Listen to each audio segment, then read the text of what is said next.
Hey, shalom, shalom, shalom. All praise to the Most High, man. Shalom. Hope y'all having a good week. All right, we're gonna go ahead and get started here in a minute. We're gonna let some people get in the building because we know it's Friday, man. Hey, Ashar Shabbat, right? Shabbat shalom to everybody.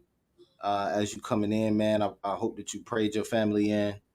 I hope you prayed your spirit in coming into this Sabbath, right?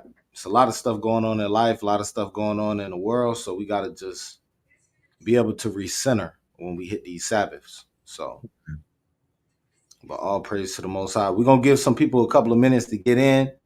Right, we might run some precepts while we're waiting. I'm gonna start saying shalom to a couple of people. Uh, uh, Brother Nadiyab, shalom, King, shalom, and then we also got Brother Uriah, shalom, shalom, all praises. So the chapters that we read, hey, shalom, Captain Shaquat. The chapters that we read or we've been reading, we're going to jump into chapter 11 and 12 this week in Genesis. We're going to start hitting on the chosen line for real. Start going down that rabbit hole a little bit. You know what I'm saying? So if y'all got any questions as we go through this, please lock and load them questions. And if you got any precepts you want to bring out, as always, drop them in the chat. We're going to get them out. We're going to try to get back out on Thursdays as well. Like I said, life has been happening. Different things have been happening. So that's the reason we ain't been on Thursdays. But we're going to get back to our Thursdays, most I will, next week.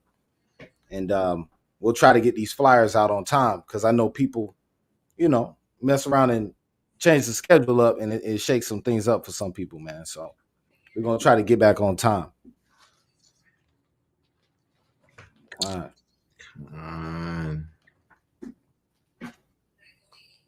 Hey, I ain't got no announcements other than dedication coming up. Dedication coming up. So, you know what I'm saying? Be tuned in for that. You know what I'm saying? I don't know what we're going to do as far as going live. I'm not sure about that just yet. But it's coming up. So go ahead and refresh your family with that information. Hey, Shalom Yaakov Ban Zabilan, right? But yeah, go ahead and refresh your family with that information coming into dedication so you can have the right spirit coming into that feast day, coming into those 8 days, right? And you can serve the Most High in spirit and truth, man. So with no further ado, we're going to go ahead and get started. I'm going to let Boaz, if you got anything you want to say to the people, that's fine. And then we can just go ahead and get started. We're going to jump into Genesis 11.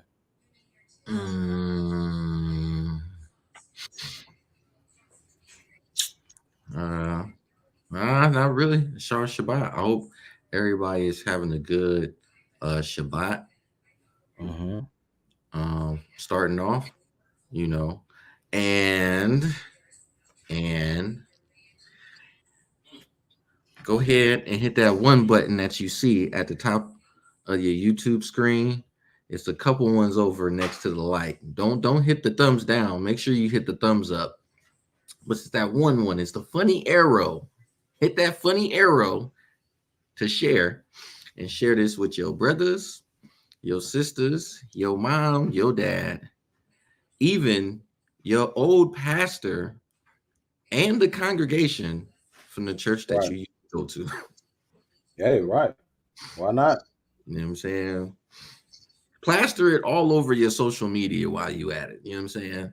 And then go find a Christian community group and smack it into their group. Yep. Yep. Hey, that's right. Because we're gonna deal with some topics. We're gonna deal with some topics that they may be interested in seeing, right? Some topics that they may have a different viewpoint on. But it's gonna be hard to really dispute it because we're gonna show you line by line. So I want to go ahead and get started because chapter 11 is kind of light, but chapter 12 is kind of heavy, right? And it's a lot of reading. So we're gonna have to get into it.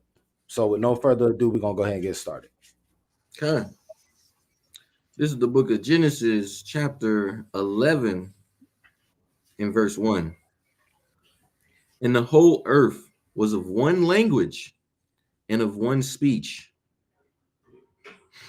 And it came to pass, as they journeyed from the east, that they found a plain in the land of Shinar, and they dwelt there.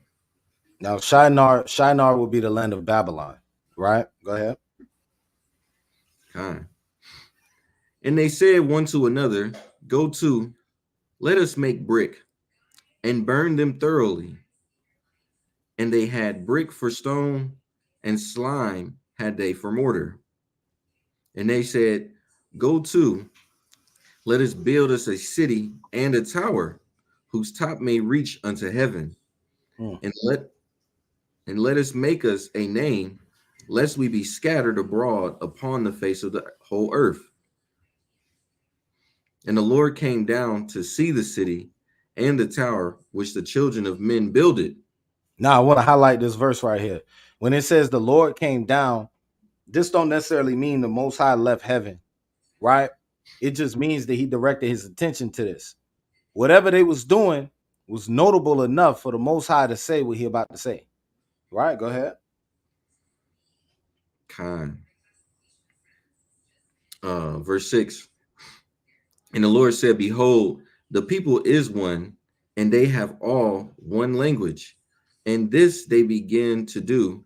And now nothing will be restrained from them, which they have imagined to do. Hey, you see that? So the Most High said nothing will be restrained from them from what they've imagined to do. So he's acknowledging that humans during that point in time, they was very advanced, number one. Number two, if they put their heads together and they try to do something, damn it, they was gonna get it done. Right? And for the most part, we still there today. For the most part, if people put their head together, it's a lot of stuff they can do. Right? We can develop technology that never existed before. We can develop sciences and math and arithmetic and different things that never existed before in order to propel us to another level. Well, this same type of knowledge and research was going on in the ancient world, and the Most High saw this as a bad thing.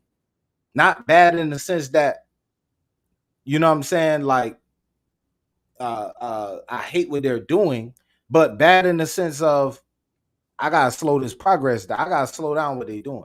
Right? Now as we read this story, we're gonna understand why he did that. But I'm gonna let you keep reading. I ain't gonna give away too much early because I wanna pull up something once we get through this part. Hey, if anybody has a precept to go with the verse that we read, as far as when the Moses says during the Most High came down, where you can show another time or show in the scripture where the Most High leaves his throne, drop it in. Mm-hmm. Drop it in the chat. But verse 7, go to, let us go down, and there confound their language, that they may not understand one another's speech. So the Lord scattered them abroad from thence upon the face of all the earth, and they left off to build the city. Therefore is the name of it called Babel, because the Lord did there confound the language of all the earth. And from thence did the Lord scatter them abroad upon the face of all the earth. Hey, and so a lot of people will look at this as if this is a mythological story, right? Um, you can break this down a couple of different ways. You might want to be spiritual with it. You might want to be literal with it, right? We looking at it from a literal standpoint, and a spiritual standpoint, obviously. But when we're looking at this, we're saying, hey, the Most High divided the people. It was never about I want everybody to be one and be happy and to just be harmonizing together. That was never the goal. The goal was these people, let those people go over there and do what they doing. Let these people go over here and do what they doing. And out of this group of people, I'm gonna choose myself a chosen lineage. Right? So as you see here in chapter 11 of the Bible, it was never about unity and unification and equality for all people, man. The Bible was never teaching that. Right? Now I want to show you something. This is what I wanted to bring up. So the Tower of Babel, some people would say this is a mythological story. It can't be true. right? And then they'll try to go into linguistics and say that if all of them had the same language, then there should be one mother language that all languages go back to. Scholars disagree on that as well, right? But we're not getting into that part. I just want to show you that multiple cultures across the earth in ancient times had a story similar to the Tower of Babel, right? Now, hey, Shalom, DTA, Shalom, Yahweh Shem Yahshabrak, right? So, and this is just a simple Wikipedia search, but we can also verify a lot of this. I got a note in my Bible that says comparable stories are found in Sumer, Syria, Mexico, and Arizona, right? To the Tower of Babel, and we understand why we can find them in Mexico and Arizona. That makes perfect sense to us, right? But let's keep going. So it says, according to the story, this is on Wikipedia, a united human race speaking a single language and migrating eastward comes to the land of Shinar. They agree to build a city and a tower with its top in the sky. The Most High sees this, confounds their speech, and they can no longer understand each other. And then they get scattered, and then they go and do their own thing, right? Second paragraph. Some modern scholars have associated the Tower of Babel or Babel with known structures, notably Edaminaki, a ziggurat dedicated to the Mesopotamian god Marduk in Babylon. While the archaeological record is incompatible with this identification, many scholars believe that the biblical story was inspired by Edaminaki. A Sumerian story with some similar elements is told in Makar and the Lord of Arata, right? So the reason I'm bringing that up is to show you that there are other ancient Eastern cultures. Hey, Shalom, brother Kadash, Shalom, Shalom. There are other cultures, right, who have a story similar to that. Now, I expect to see that. I expect to see that other cultures will have a story similar to that. Because if we're talking about something that happened to all people before they were scattered, it's got to be something that's common to multiple cultures, right? This is also why you see the flood story of Noah in multiple different cultures, right? Although certain details are different, there's a flood story in multiple different cultures across the earth. There is a Tower of Babel story, multiple different cultures across the earth. Shalom, Sister Gabriella. So if we see that, that makes perfect sense, right? And that goes with the theory that we're saying is that this is verifiable information. And hit you with a little bit more. There's a Sumerian myth. So we talked about the Sumerian myth. Boom, boom, boom. In addition, a further Assyrian myth dating to the 8th century BC during the Neo-Assyrian Empire bears a number of similarities, right? Y'all can go look that up. So that's Assyria. In Greek mythology, much of what was adopted by the Romans, there's a myth referred to as Gigantomachy. I don't know how to pronounce that. Salakia. The battle fought between the giants and the Olympian gods for supremacy of the cosmos. Y'all might have read about that or heard about that when you're looking at movies like The Immortals, right? Or you looking at movies, you know, these Greek mythology movies and stuff like that. So a lot of this stuff is blended together. I mean, we got stuff in Mexico, right? We got stuff in Arizona, Nepal, Botswana, all across the earth. People have a story similar to this. So we just want to bring that out to show you the Bible ain't just making up stories that nobody else on earth know nothing about, right? Right. So that's your first line of defense for that. All right. So, Khan, we can get in. We can keep reading unless you had a point to bring out. Wow. Verse 10. These are the generations of Shem. Shem was 100 years old and begot Arphaxad 2 years after the flood.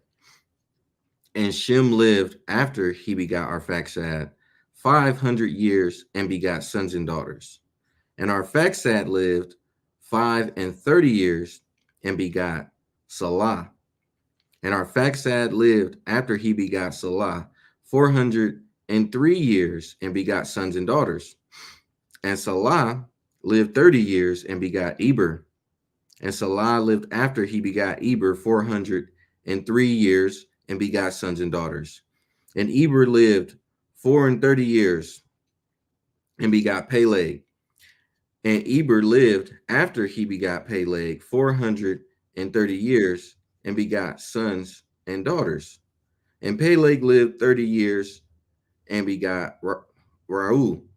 And Peleg lived after he begot Rau 209 years and begot sons and daughters. And Rau lived 200, Slakia. Rau lived 230 years and begot Serug. And Raul lived after he begot Serug 207 years and begot sons and daughters. And Serug lived 30 years and begot Nahor. And Serug lived after he begot Nahor 200 years and begot sons and daughters. And Nahor lived 9 and 20 years and begot Terah. And Nahor lived after he begot Terah 119 years and begot sons and daughters. And Terah lived 70 years and begot Abraham, Nahor, and Haran. There we go. So as we see here, the genealogy comes through Shem. It goes through Eber. It goes through Peleg. It goes through Nahor, then Terah, then Abraham. Okay. So this is very important. One thing we learned about genealogies early in the Bible is that the Most High is not dealing with all those people, right? It said, verse 22, Serug lived 30 years and begat Nahor, and Serug lived after he begat Nahor 200 years and begat sons and daughters. We don't even know those sons and daughters. We don't even know their names. We don't know what they came to do. We don't know what they became after that, because the Bible is not concerned with them, right? It focused on Nahor. And then after Nahor, it's focused on Terah. And after Terah, it's focused on Abraham. And we don't know the other people, man. Right? It's very simple. So let's keep going. This is when we laying the foundation for who's in the story. And then as we get into verse chapter 12, that's when we're going to start breaking it down. Okay. Verse 27. Now these are the generations of Terah. Terah begot Abraham, Nahor, and Haran. And Haran begot Lot. And Haran died before his father, Terah, in the land of his nativity in Ur of the Chaldees. And Abraham and Nahor took them wives. The name of Abraham's wife was Sarai.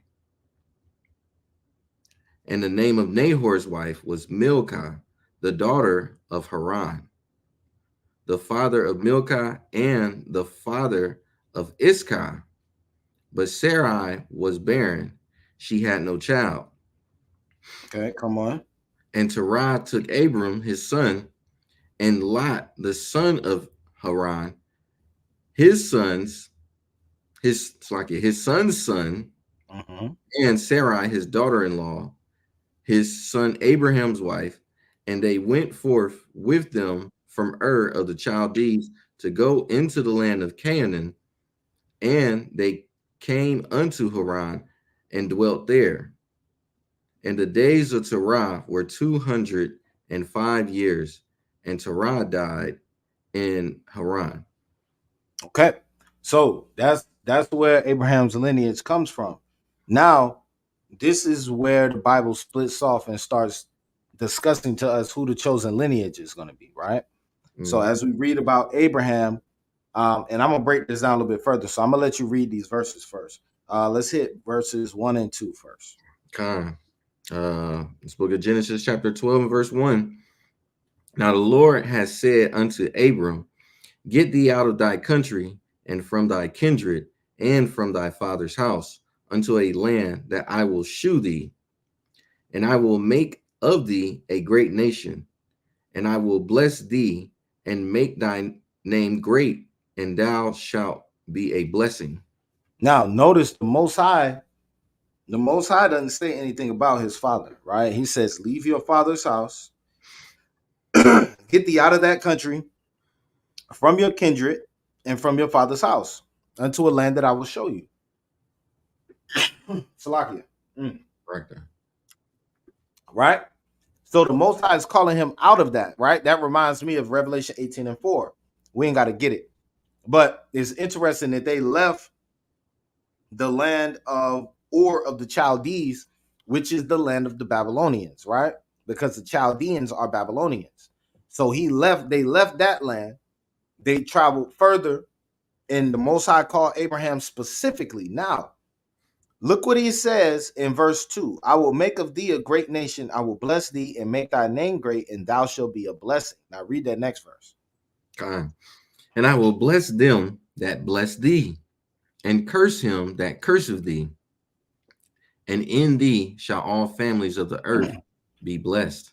Now, the Christian church teaches this verse like this. They say this means that through Abraham, everybody will be blessed. And they don't even mention the part where he says about the curses. Then they say, through Abraham, everybody's blessed because everybody's a child of Abraham through faith, right? And they're getting that from the New Testament, right? It's not like they just made that part up, but it's misused. So what we're going to do is we're going to give you the understanding. Now, as we read through the rest of this chapter, you're going to see this actual verse play out in the rest of this chapter, in Genesis chapter 12. Anybody who do something to Abraham, the Most High coming after them. And anybody who blesses Abraham or is just allowing Abraham to do what he's trying to do to serve the Lord, the Most High is going to bless them for that. We see that same thing with Joseph. So let me show you a couple of precepts real quick. Let's get Genesis 39:2. We're not going to just say it. We're going to show it. And it's the book of Genesis chapter 39 and verse 2. And the Lord was with Joseph, and he was a prosperous man, and he was in the house of his master, the Egyptian. Okay, you see that? So Joseph was a prosperous man, but he was in the house of his master. So he's serving his master. Come on. And his master saw that the Lord was with him, and that the Lord made all that he did to prosper in his hand. Come on. And Joseph found grace in his sight, and he served him, and he made him overseer over his house, and all that he had he put into his hand. Now he's treating Joseph well because he understands that, yo, you know what I'm saying? Something's going on with this brother Joseph. I'm gonna treat him well, man. Right? I'm gonna put him in a high position of power because he's a smart dude, man. And he helping me order my kingdom. I'm gonna put him in a high position, right? And watch what happens. Verse 5. Okay. And it came to pass from the time that he had made him overseer in his house and over all that he had, that the Lord blessed the Egyptian's house for Joseph's sake. And the blessing of the Lord was upon all that he had in the house and in the field. He was blessed in the city and blessed in the field. Right? So Joseph got this before Deuteronomy 28 was written. Joseph had this blessing on him, and because this other brother was helping him out so much, the Most High had mercy on him, on the Egyptian, because that's what Joseph was at that time period. Right? So this is the true application of this verse. At no point in time do we ever see the Most High appear to this Egyptian and say, come join the covenant. At no point in time do an angel get sent to this Egyptian and say, if you repent, the Lord will love you just like he loved Job. At no point in time does this ever happen. Because the blessing that comes through Joseph and attaches to the Egyptian is only because the Most High wants you to prosper in the land of your captivity. Right? And we see that precedent in Jeremiah chapter 29. Right? Let's read Jeremiah chapter 29, which is also taken out of context a lot of the times by our Christians. Right? Hey, Shalom, Yara 12 Stones, and Keziah. Shalom. Right? We're going to put this in proper context, and we're going to look at it all throughout the Bible. Jeremiah 29, let's start at 14, I believe it is. No, not 14. 4. I always say 14. Start at 4. I was thinking that. Kind of, it's the book of Jeremiah, chapter 29 and verse 4. Thus saith the Lord of hosts, the God of Israel, unto all that are carried away captives, whom I have caused to be carried away from Jerusalem unto Babylon. Build ye houses and dwell in them, and plant gardens, and eat the fruit of them. Take ye wives, and begot sons and daughters, and take wives for your sons, and give your daughters to husbands, that they may bear sons and daughters, that ye may be increased there and not diminished. Right. So the Most High is saying, when you go into this land of captivity, be prepared to be there for a while, make provisions, right? And watch what he says in verse 7. This is a verse that's always taken out of context. Go ahead. Kind. It's like you. And seek the peace of the city whither I have caused you to be carried away captives, Mm. and pray unto the Lord for it, for in the peace thereof shall ye have peace. You see that? In the peace of that city where where you're captive, that's where you're gonna have peace at. So yeah, you waiting for the Lord to come and destroy your enemies, but at the same time, you want your crops to grow, right? You want your crops to grow, and your crops ain't gonna be the only one that's growing. Everybody in that region gonna get rain when you get rain, right? Right. So you looking forward to the peace and the prosperity of the city. Well, this is what happened with Joseph. Joseph did the same thing, right? In Genesis chapter 39, and Joseph actually brought prosperity to Egypt. But at no point in time did this equal or equate to the covenant being extended to the Egyptians. Right? We're gonna keep going on this point. Let's go to Genesis 30 and 27.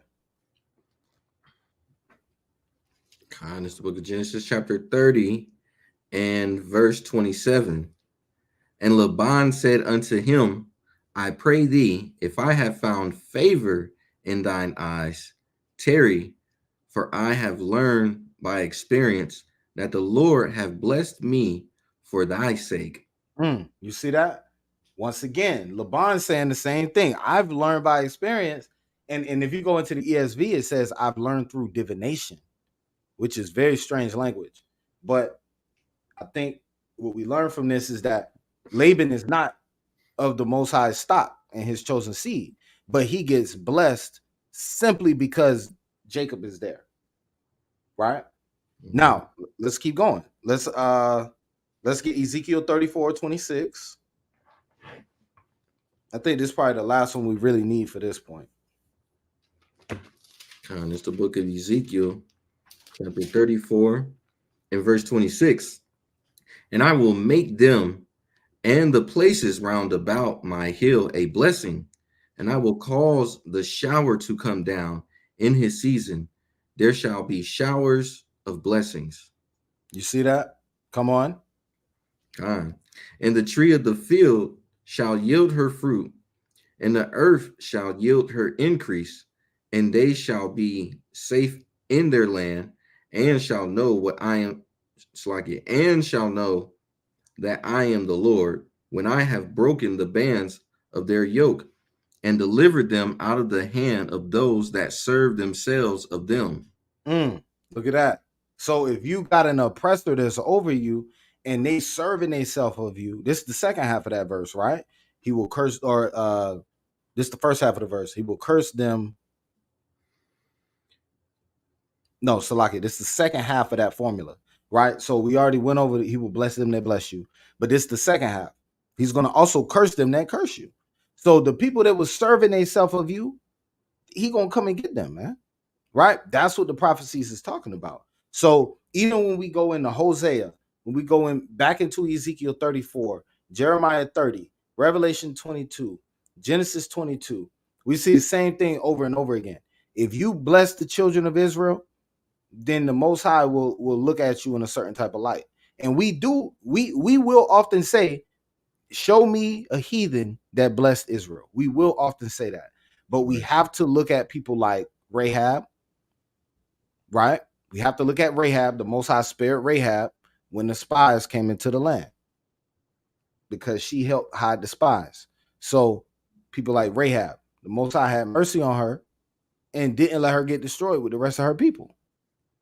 But that's where your mercy stops. It's not like you get joined into the covenant though.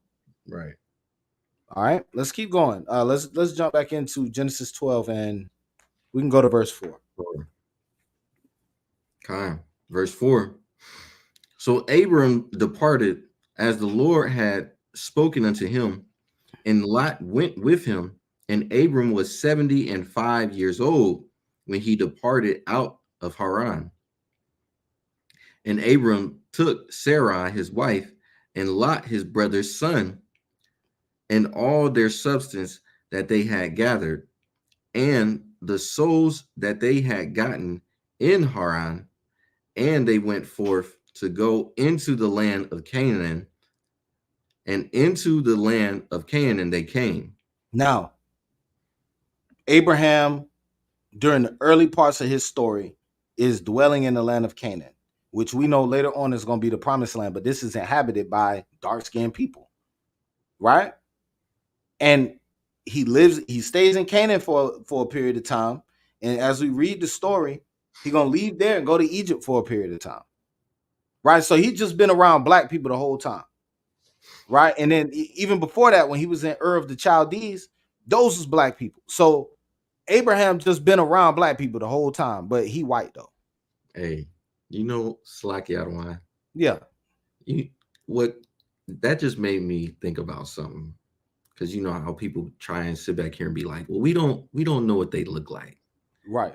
But when we go into the story and it's talking about Abram in Egypt, and they, you know what I'm saying, they look like what they look like compared to them. And then you get the Jacob, and the first son that comes out gets a description. It's like, yeah, that's how you know there was something that was going on, where there was a flip here. Yeah. Because other than that, you didn't hear Isaac described. Yeah, they don't need to describe nobody. Yeah, nobody's described. None of the lineages, Ham, Shem, Japheth, no description on what they look like. Why? There was no need for it. It wasn't necessary. That's why when Jacob came out, there was no description. Right. Correct. And see, these are things that you can use to easily prove the point of what the people look like. And if we wanted to, we can go back into the ancient artifacts and look at what the Babylonians look like. If you want to do that, we can do that. Right. We can look at what the ancient Babylonians look like. We can look at what the ancient Assyrians look like. These was dark-skinned people with long, curly hair, tight curls. You know what I'm saying? Broad noses, just like we be having. Right. So once again, we can make that point, but I hate when people say we don't know what they look like. It's like, bro, stop. Because if somebody say something about the Greeks right now, you at no point in time are you gonna try to make a case that one of the Caesars was a Chinese dude. Like, you see what I'm saying? Like, you're not trying to even make that case. But it come to the people of the book. You gotta make that case because we cannot know who we are. All right, let's keep going. Verse 6. Verse 6, yep. And Abram passed through the land unto the place of Shechem, Slakia, of Sichem,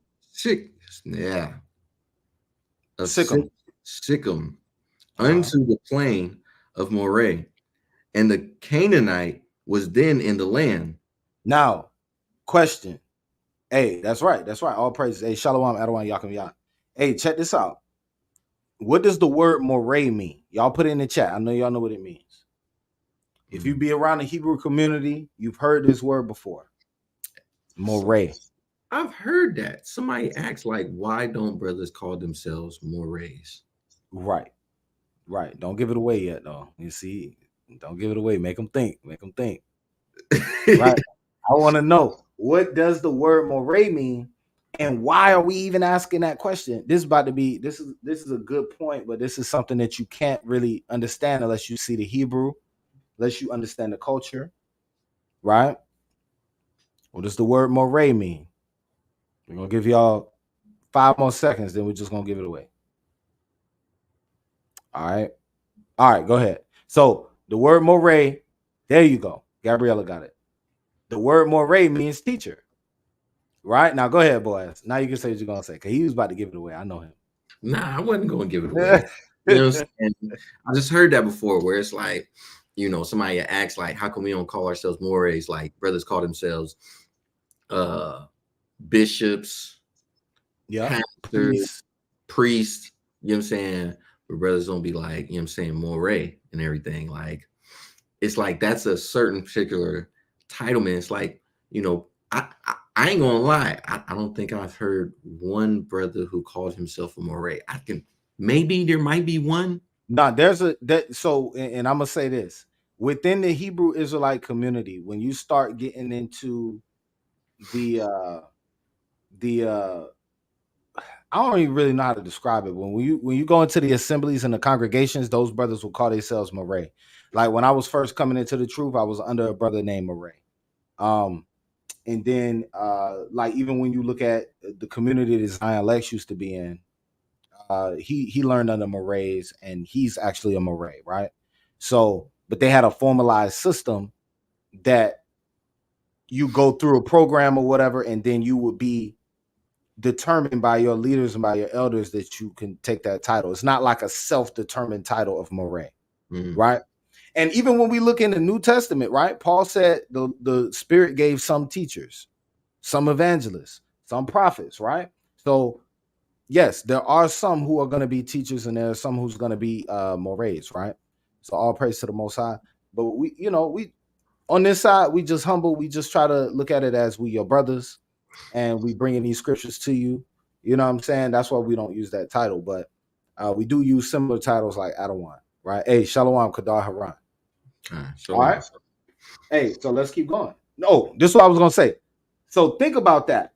He's going to a plane called Moray, and know that they named it that, right? They named it that for a reason, because the Israelites during this time, every name had a meaning, every landmass had a meaning, why it was called that, everything. So let's read this story and think about that in the back of your head. Why would they call this land the plain of Moray, right? Verse 7.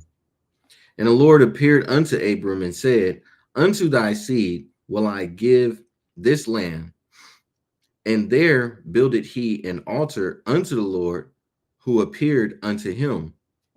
Now we got to deal with this. So the Most High just appeared to Abraham. Now it's the three patriarchs. The Bible, the Hebrew Bible says that the Most High appeared to Abraham, Isaac, and Jacob. It uses the word Yahweh. Yahweh appeared. Right? Now, we got to go into the New Testament to really understand this, though. Because what we teach is that no man has ever seen the Father. That's what we teach. Let's get John 1:18.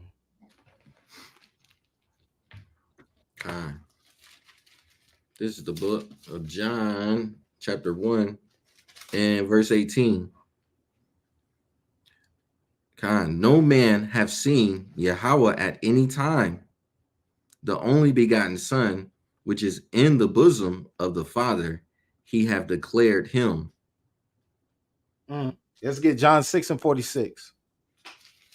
This is the book of John, chapter 6, and verse 46.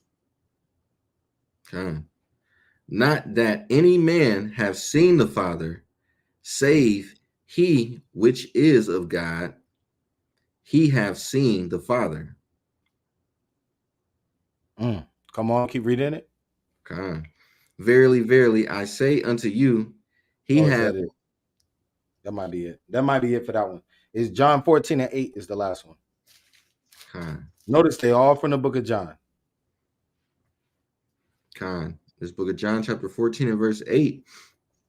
Philip saith unto him, Lord, shew us the Father, and it sufficeth us. Yahweh saith unto him, have I been so long time with you, and yet hast thou not known me, Philip? He that have seen me have seen the Father. And how sayest thou then, shew us the Father? Okay, so let's understand what he's saying, right? Basically, no man has ever seen the Father. When you see an angel, or you see somebody who you would identify as being the Most High, that's a representative of the Most High. The Most High, you can't see the Most High, right? Think about it. Moses couldn't see the Most High. Right. Moses had the Most High said, yo, you know what? I'm gonna let you see the backside. I'm gonna let Right. you see the backside as I walk past. Right? Because no man has seen the Father. You can't see him. You can't fathom that glory that the Most High coming with. You would die instantly. Your spirit would disintegrate. Right? So the Most High, when he sends a messenger, or he sends an angel, or he sends, even in some cases, a prophet who is doing the will of the Most High to a certain level, it's said that you've seen God. It's said that you've seen the Most High. And we see that in the book of Judges, right? When, who was it? Manoah, Manoah and his wife. I always mess this story up. I'm not even gonna quote it, but we see it multiple times throughout the scripture, right? And so when Christ is saying, if you've seen me, you've seen the Father, it's because he's the representative. He is the image of the Father. And whatever he did, the Most High told him to do it, and whatever he said, the Most High told him to say it. Salakia. Come on. And that's where some of these so-called theologian learners, these Christian pastors, bishops, and teachers go in and try to say Christ is God. But you can also see in multiple times, I know over, you can count over, it got to be over 5. I was thinking 10. It might be like 10 times. I might be wrong though, but it for sure it's over 5 times. Christ will tell you he is not the Father, and the Father is greater than him, or the will that he does is through the Father who gave him the will to do it. Right. Like he explains plain as day that he's not the Father. So when Christians go to use this, that's fine, because we're going to use the other many verses that Yahushua said that he is not him. But I yield. Right. No, that's an excellent point. And it's funny because when you look at it, a lot of those references where Christ makes it crystal clear that he's not the Most High is in the book of John. He making it crystal clear that he's not the Most High. You know why he doing that? Because the book started off with, in the beginning was the Word was with God. So then 10 passages throughout the book of John, he like, yo, Father is greater than I. Right. John 14:28. Right? Like all these different precepts are just coming to mind right now. So, hey, that's the majesty and that's the power of understanding how a representative works. Now, let's think about it. If you a representative, now I'm gonna tell you this story first. I'm gonna keep it real short because I don't want to get into stories. But I was living in Japan. I had first went over there when I was in the military, and I had no money. Hey, Shalom, first officer Yawasab, Shalom. Yo, I was living in Japan. First got over there, didn't have no money. The first night, me, my wife, and my 2 sons, we slept on the bench in the airport because my sponsor couldn't get in contact with us because we didn't have a cell phone yet. Like it was like that. So we didn't have nothing. And then when we finally got on the base, we had no money. Like we barely had food. And so we moved into our apartment and we went to the BX, man. And I remember like I had like $20 worth of groceries. And we were just like, all right, cool. We're gonna make this jump rock. Like, you know what I'm saying? Like we're gonna make it happen. And the lady behind us, man, it was a Judite sister or whatever like that. She was behind us and she was like, she didn't know what we had going on because we wasn't telling nobody. We were just minding our business. She was like, yo, you know what? I could tell y'all new to this base. I'm gonna cover y'all food. Y'all get whatever y'all want. I'm gonna cover y'all food. Right. And when that happened, me and my rib, since that day, we was like, dang, that was an angel. I don't care what nobody say. Right? That's how we feel. Because that's the Hebrew mindset. When something extraordinary happened, when the Most High put his hand and start doing some stuff obvious in your life, bro, it's like, I know that was the Most High. I saw the Most High today. I saw an angel today. That's what you're reading. Right? So don't get simple when we start reading stuff and Christ says, if you've seen me, you've seen the Father. See right here, he's telling, no, brother, you got to understand Hebrew culture. Right. And me and the brother, y'all was talking about this. It's funny because when certain things happen, to you in your walk and you just know how the Most High move, it makes certain things that people tell you it's impossible for you to doubt it. Like some of the stuff I've seen the Most High do for me personally, when I read the Bible, I don't even feel like it's a stretch. Like when brothers is walking on water, brothers healing people, that's not even a stretch to me. Because I've Right. seen the Most High do stuff in my life, right? And so that's the mind state of the Hebrew man in the ancient world. Okay. Let's keep going. Kind. Let's keep going. Um, Verse 8. verse 8. And he removed from thence unto a mountain on the east of Bethel, and pitched his tent, having Bethel on the west, and Hayon on east. Shlaki on the east. And there he builded an altar unto the Lord, and called upon the name of the Lord. Hold up. He called upon the name of the Lord. Now I wonder if the name of the Lord is not Yahweh, why is the Bible saying he called on the name of the Lord and using Yod He Wav He? Right? So that gotta be the name of the Lord, right? It can't be nothing else. Crystal clear verses all throughout the Bible to tell you what the Most High name is. Precept. Khan, go ahead. Khan. So I got precept written there from the book of Exodus, chapter 6 and 3. It says, and I appeared unto Abraham, unto Isaac, and unto Jacob by the name of the power almighty, but by my name, Yahweh, was I not known to them. Good precept. It's a good precept. Now you might ask yourself this question. So how did he know what his name was? Right? But we do know that the name of the Lord began being called on earlier in the Torah by a man named, what was it, Seth? During Seth's lifetime, people started to call on the name of the Lord. So we know that the name of the Lord and that knowledge was already in the earth. Right. Right. Now, remember, Abraham was called out of his father's house. And Abraham was called, you know what I'm saying, to separate from his father's house and come and follow the Lord. So I believe, me personally, I believe that over time this was revealed to Abraham. Right. But I think what the Bible is saying here in Exodus chapter 6 and verse 3 is that in the beginning, Abraham didn't know. But at one point in time, we know he had to know, because here we're reading that he knows the Lord's name and he's calling on his name. Right. All right, let's keep going. Oh man, I had another one. Go ahead. I got another one. It's another one in Genesis. Oh my goodness. Let's get it.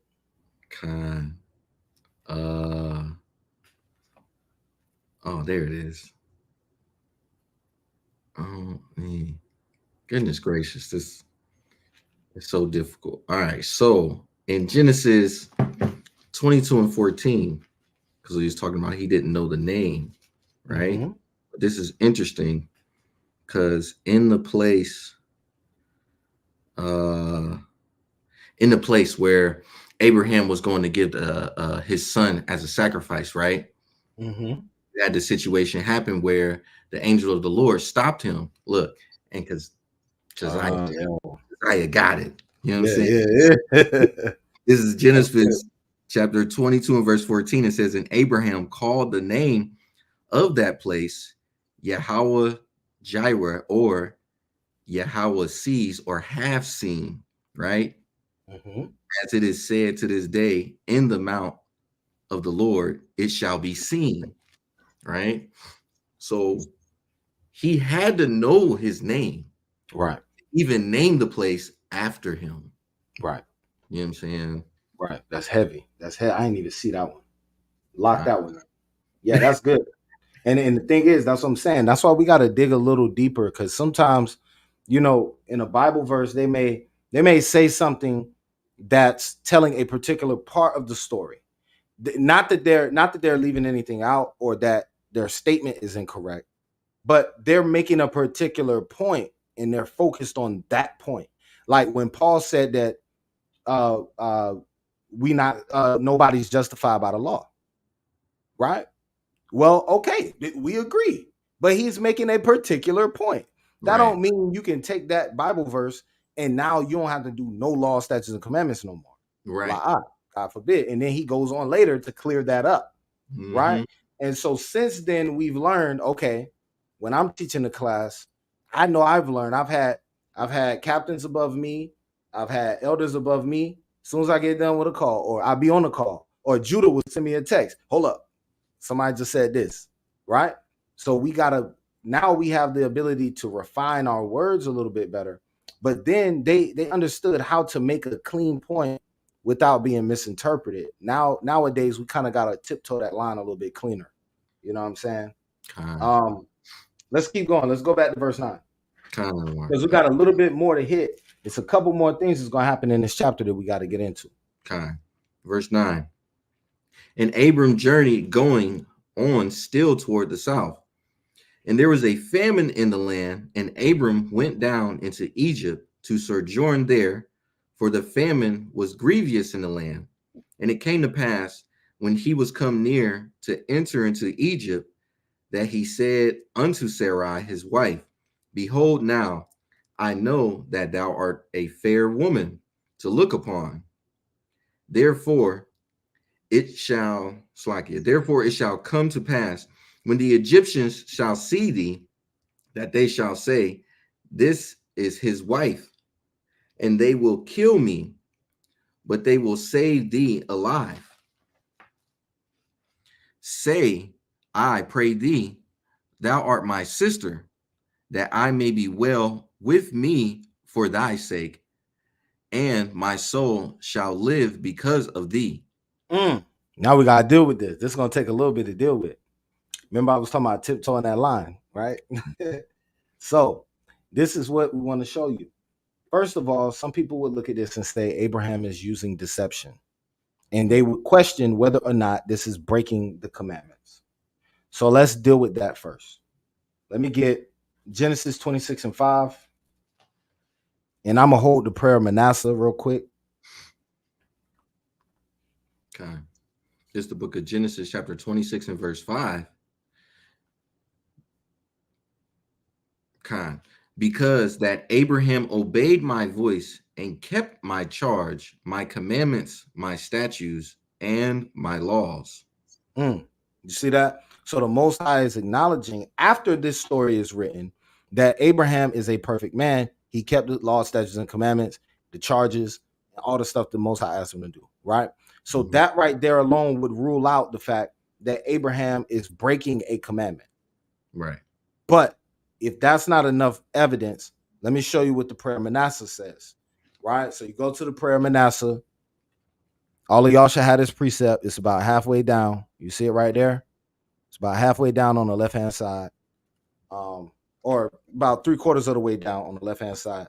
It says, Thou therefore, O Lord, that art the God of the just, has not appointed repentance to the just, as to Abraham and Isaac and Jacob, which have not sinned against thee. You see that? So Abraham, Isaac, and Jacob have not sinned against the Most High God. So let's go back into this story and finish reading it. But what I do want to hit you with, hey, can you hold Proverbs 29:11 real quick? Yeah, I want to hit y'all with this. And I'm going to show you some other people in the scriptures who did similar things. And then we're going to revisit, is what Abraham doing telling a lie at all, right? Or being deceiving at all. Right. Now, this is the same thing as if in today's time, you come to work with your fringes on, you doing your thing, you minding your business, and one of the Edomites at your job pull you to the side. Hey, what's that on the bottom of your shirt, right? Hey, it's Numbers 15:38, and you go about your business, right? Well, later on, they find out about the Israelites, and then they like, hold up, that brother Boaz had that on at work. I'm like, okay, I know who he is. Then they come back, and then they ask you some questions trying to catch you up in the corner. Are you just going to tell them that you're an Israelite? Or are you going to be like, thou sayest? right? I mean, how are you going to do that? How are you going to maneuver that, especially if you need that job, right? And are you sinning? Well, that's what we're going to deal with. All right, let's keep going. Con. I'm going to let you read down to 16 and then, or actually, I'm sorry, I'm going to let you read Proverbs 29 and 11. Then I got some other precepts to back up that point. We're going to make that clean and then we're going to finish out in Genesis. Read Proverbs first. Yeah, hit Proverbs 29:11. I forgot I called that. Con is the book of Proverbs, chapter 29 and verse 11. A fool uttereth all his mind, but a wise man keepeth it in till afterwards. What does this mean? Especially in the context of what we're talking about. Everything don't have to come out. It sometimes is wisdom not to speak your mind. Sometimes it's wisdom to think about how to craftily answer a question, especially when your enemy is asking. Right? Abraham is in a situation where he in a life or death situation with his enemies. These are not his friends. He knows that coming in. And he decides, I'm going to use wisdom in this communication. Let me show you some other people that did the same thing. Let's get Genesis 20 and 10. I'm going to show you one from the Old Testament and a couple from the New Testament. Con. It's the book of Genesis, chapter 20 and verse 10. And Abimelech said unto Abraham, what sawest thou that thou hast done this thing? Now, if you don't know this story, this is a parallel story. This exact same thing that happens in the story with Abimelech is the exact same thing we're reading about right now. Abraham getting ready to go in. He like, oh snap, they gonna see you, they gonna think you beautiful, and they gonna kill me. So tell them that you my sister. Mm-hmm. Right? Same thing. Right. Watch what happens. Go ahead.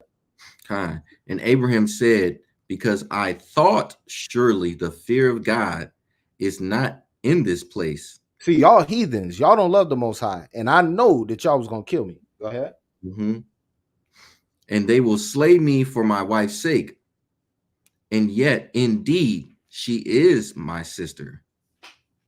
She is the daughter of my father, but not the daughter of my mother. And she became my wife. Now we're gonna hold that. We're gonna come back to that because I know people got questions about that.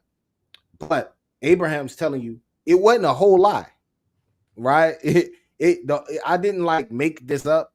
It's true that she is actually my sister, but she not really my sister, if you know what I mean, right? That's what Abraham's saying, and he's saying, "Yo, I did this because I knew you was gonna try to put me to death." Let me show you somebody else in the New Testament who did the same thing. John 18 and 37. Okay. It's the book of John, chapter 18 and verse 37. And Pilate therefore said unto him, art thou a king then? Yahushua answered, thou sayest that I am a king.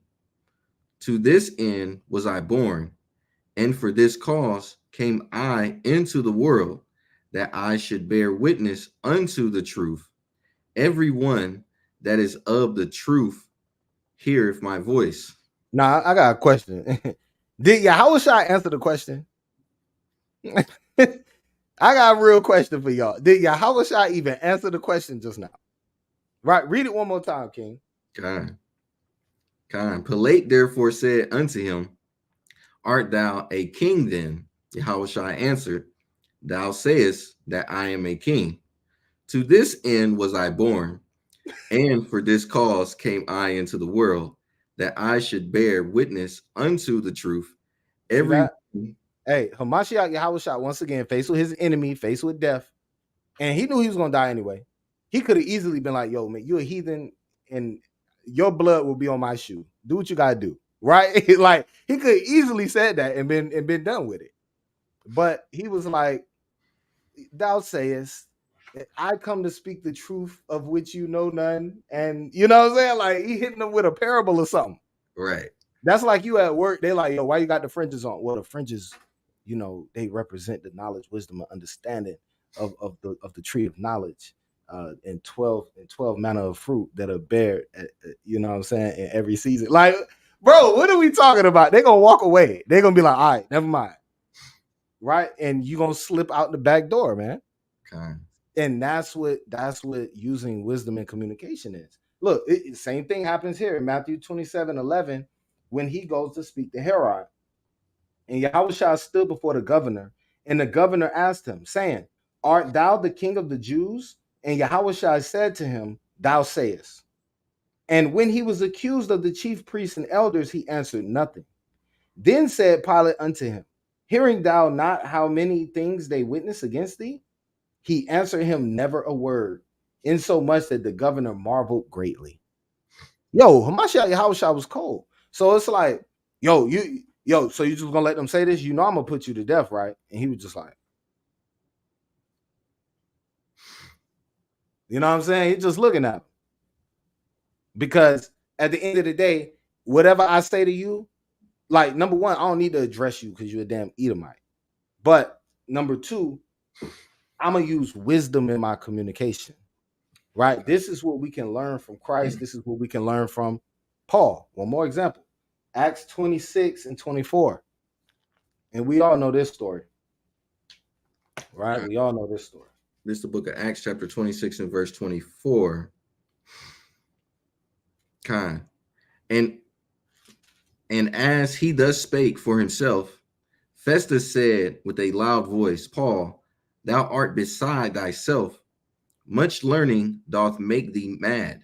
Now, Paul is at a council before Agrippa, right? Paul is telling his, he buttering them up. He like, oh man, King Agrippa, I'm happy that I'm here in front of you because you know the Jews and you know the prophecies, man. You know what we about, right? That's how Paul's speaking to Agrippa.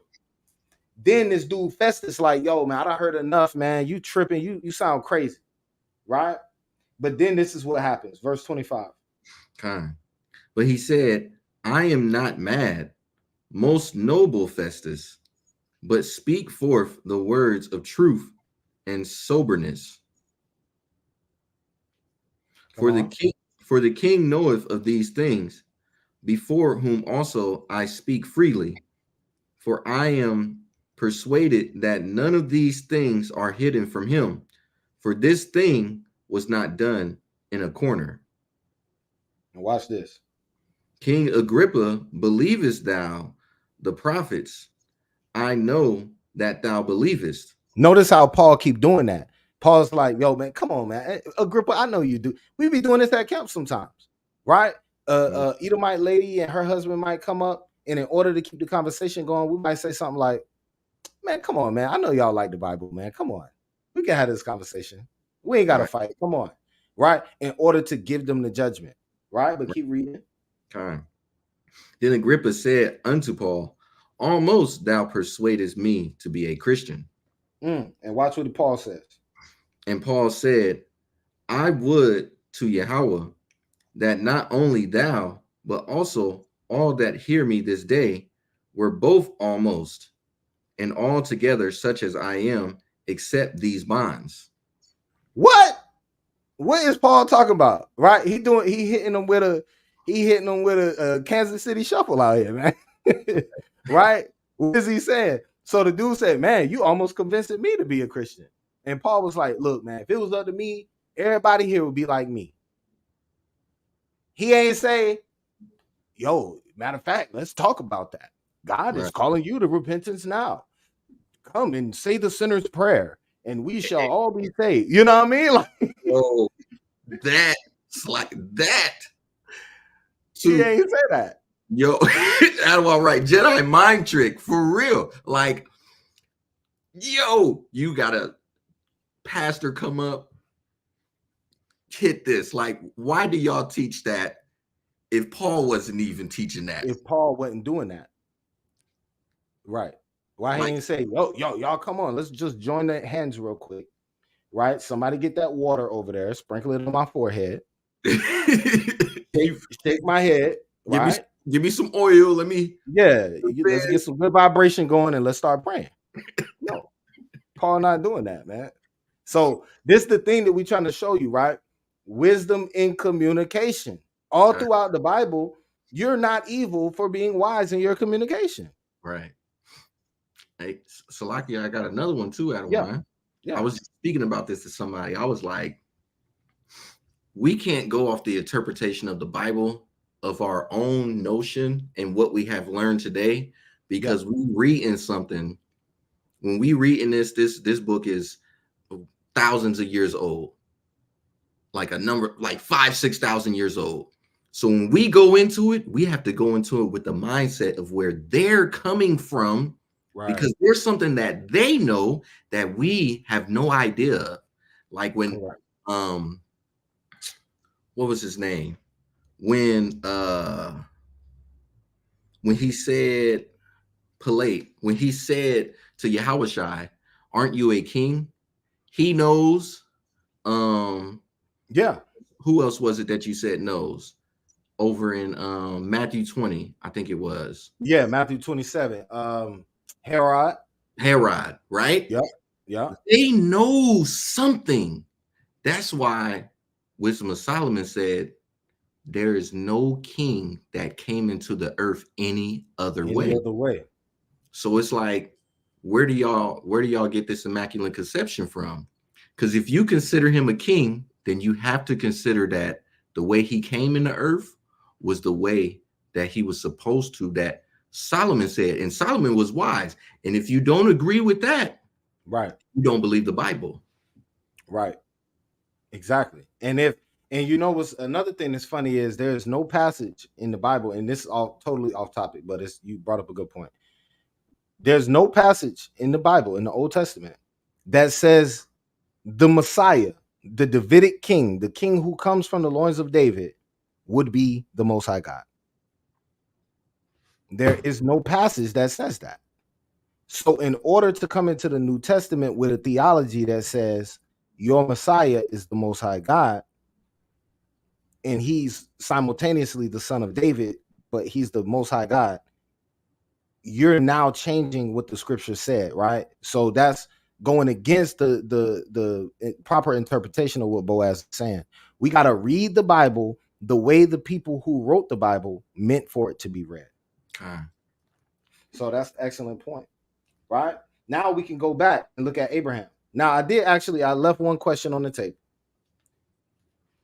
Abraham said in Genesis chapter, what was it, 20 in verse 3 or 4. Let's go back to that real fast. Okay.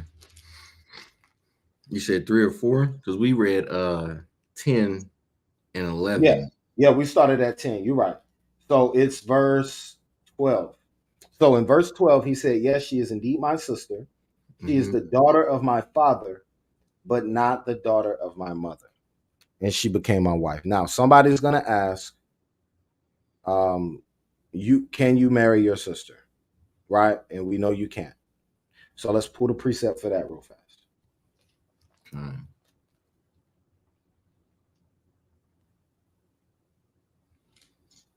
I'm gonna pull it up. Boom, boom, boom. I should have had this already. It's in Leviticus 18 somewhere. Let's see. Boom, boom. 18. Okay. Uh, okay. Verse 9. Let's Okay. read Leviticus 18 and 9. Con is the book of Leviticus, chapter 18 to verse 9. The nakedness of thy sister, the daughter of thy father, Mm. or daughter of thy mother, whether she be born at home or born abroad, even their nakedness thou shalt not uncover. Now, once again, it's multiple ways to look at this, and we got to be wise as we teach this. But I think there's only one conclusion.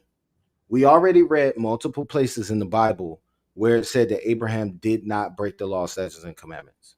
So the only way to understand this is that Abraham did not know that law when he married Sarah.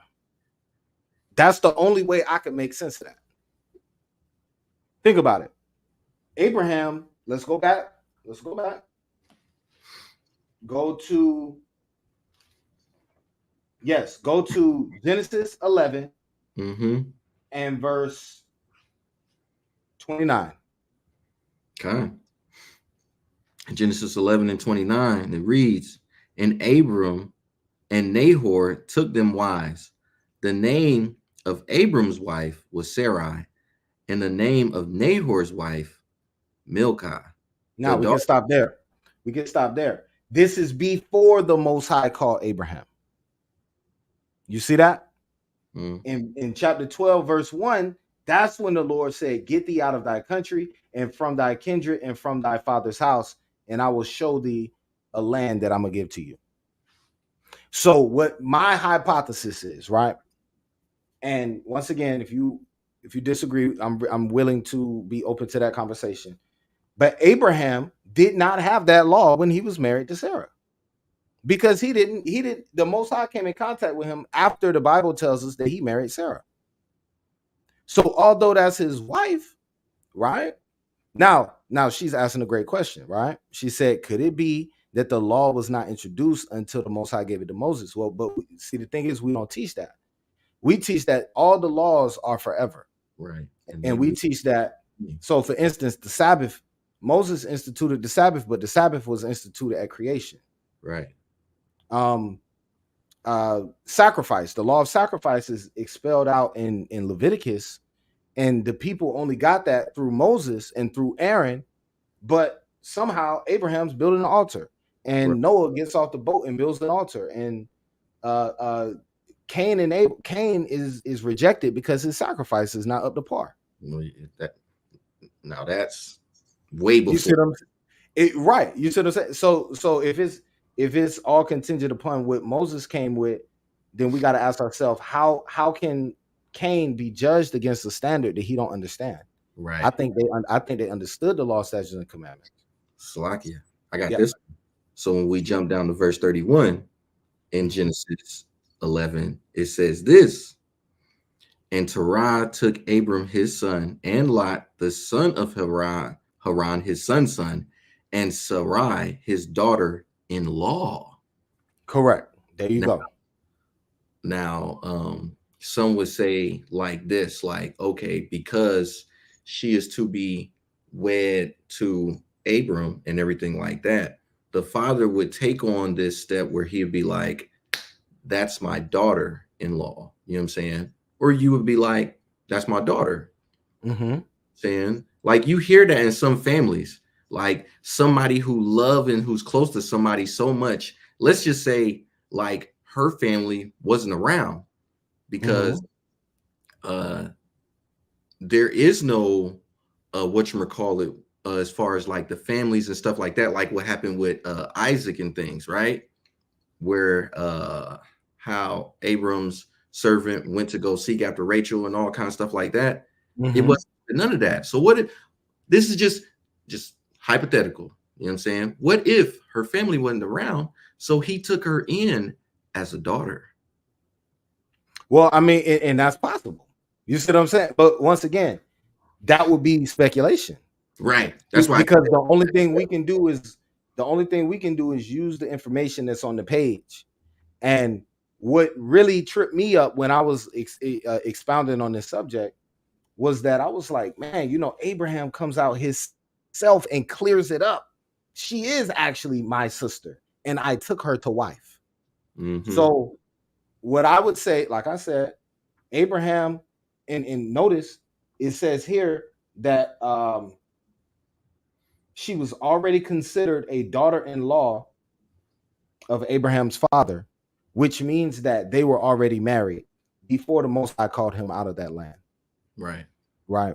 And that once again goes into wisdom. You see what I'm saying? If you're dealing with a woman who's not in the truth, you come into the truth, but she don't, or vice versa, and y'all have a amicable marriage, right? You can make things happen, and maybe y'all don't see eye to eye, and y'all not spiritually yoked together, but y'all are able to live peaceably.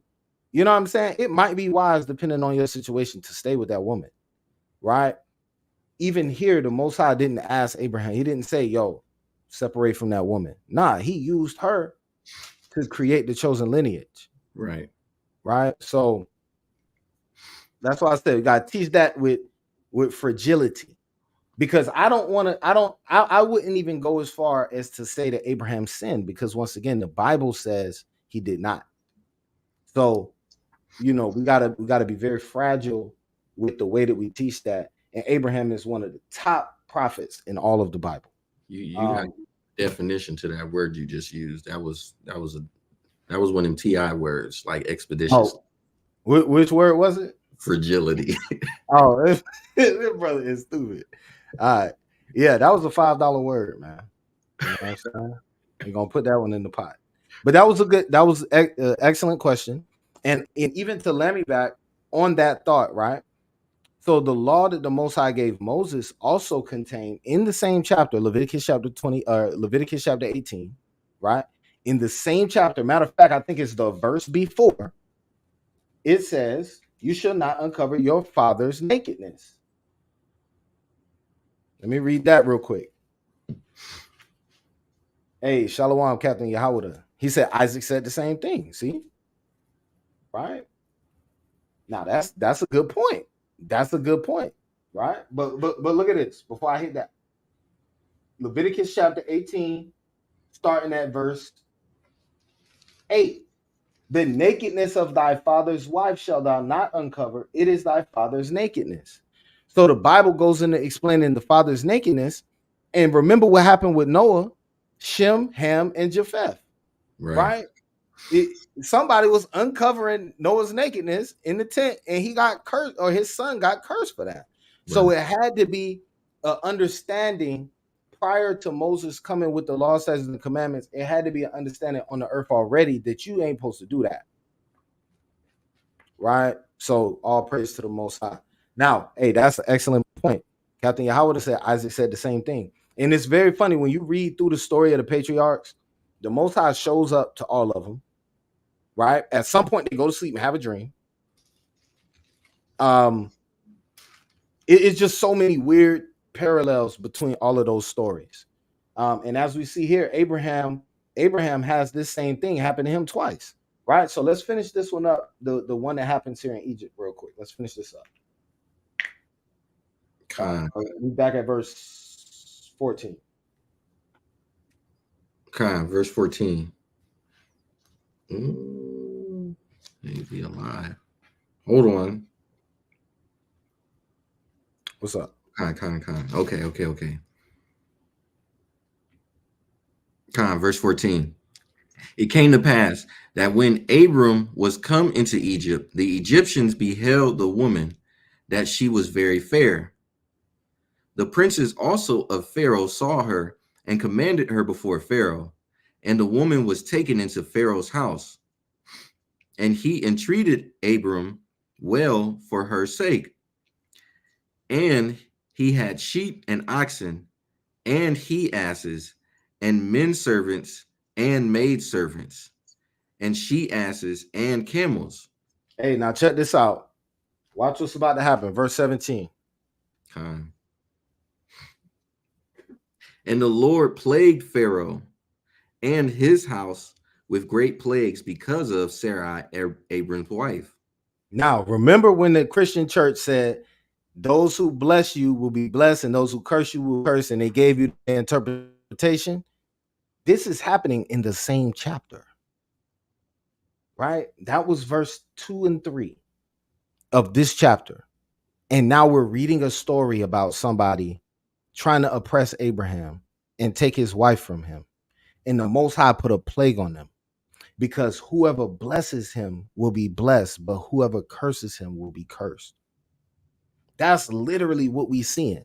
So anytime they try to go to Genesis 12 and 2, 3 on down, we're going to use that chapter to break that down. Right. That's too easy. I'm going to use the same chapter to break down what that means in the Bible. Right. Right? Let's keep going. And Pharaoh called Abram and said, what is this that thou hast done unto me? Why didst thou not tell me that she was thy wife? Why saidst thou, she is my sister? So I might have taken her to me to wife. Now therefore behold thy wife, take her and go thy way. And Pharaoh commanded his men concerning him, and they sent him away, and his wife and all that he had. Hey, and spiritually, man, you can really connect this to the story of the Passover too. Because like we in a covenant with the Most High, and we went into Egypt, and the Egyptians was like, "Yo, you stand with us, man." And but the Most High showed up and was like, them my people." Right. You know what I'm saying? And we ended up having to leave, and it was the Pharaoh. It was the Pharaoh who concerned or who commanded us to go. He was like, "Take your stuff and get the heck up out of here, man. Right. Y'all about to have all my stuff destroyed because of y'all." That's the parallel to the Passover. So once again, and we see a lot of parallels to the Passover in the story of Abraham. We're gonna see it again in the next chapter. So anyway, all praise to the Most High, man. Barak Yahweh Shah for the reading. Hey, pray y'all doing well, man, and y'all can stay in the spirit coming into the Sabbath. Read chapter 13 and 14. Be ready for the class next week. Have questions, have comments, all of that, concerns.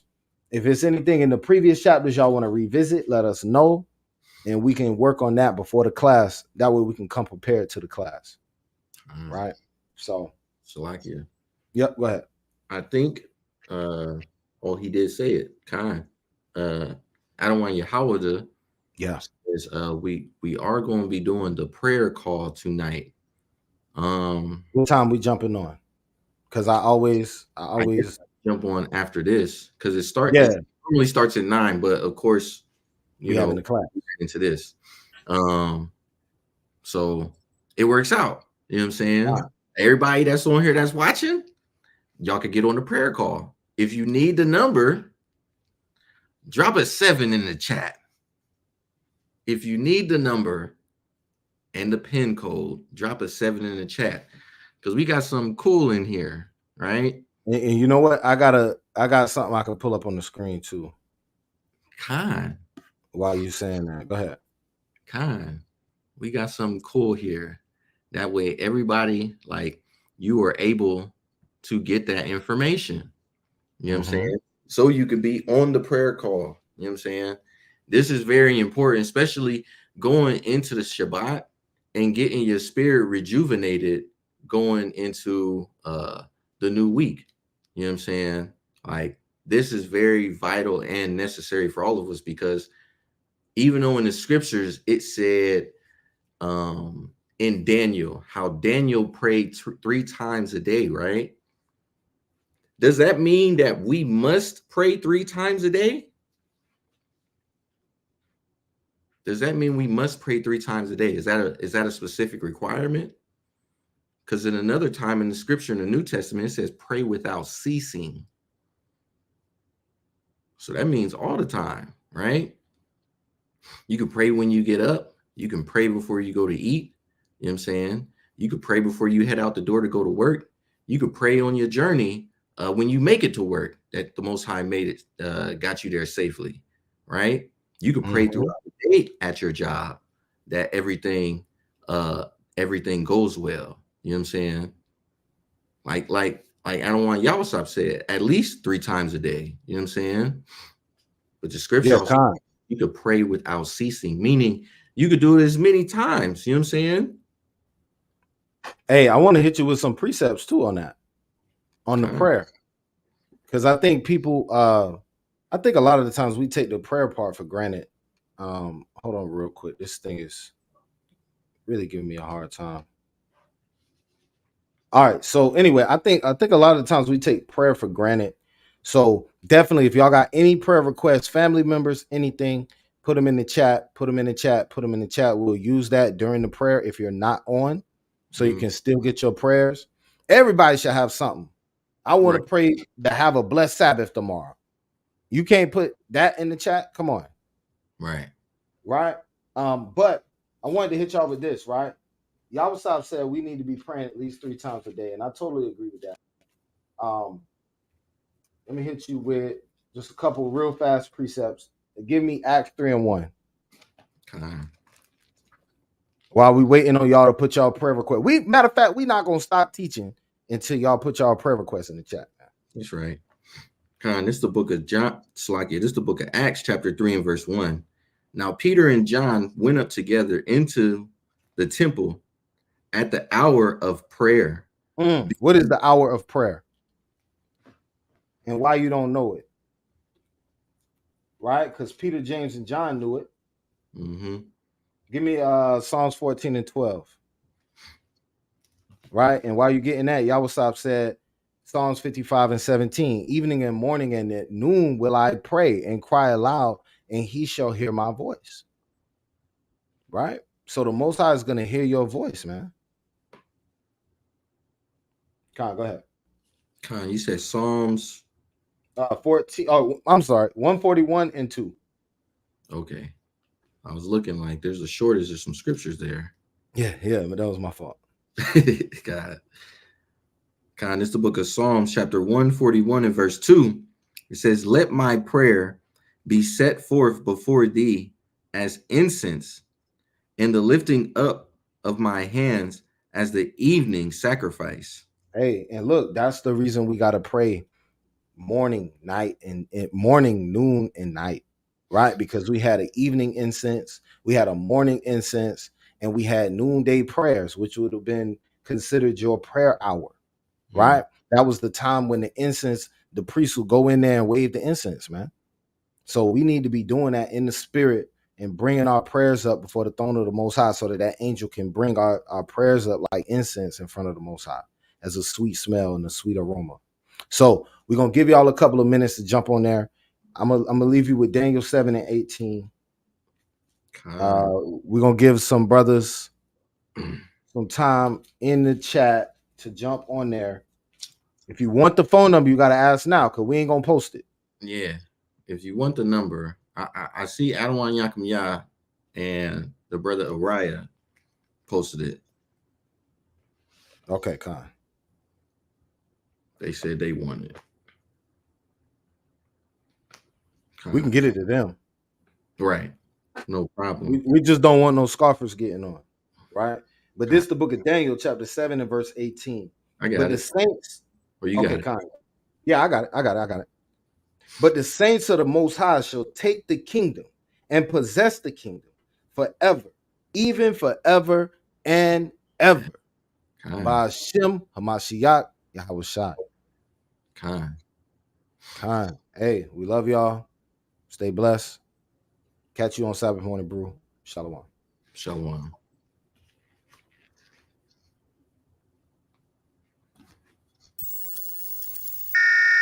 This is not a test.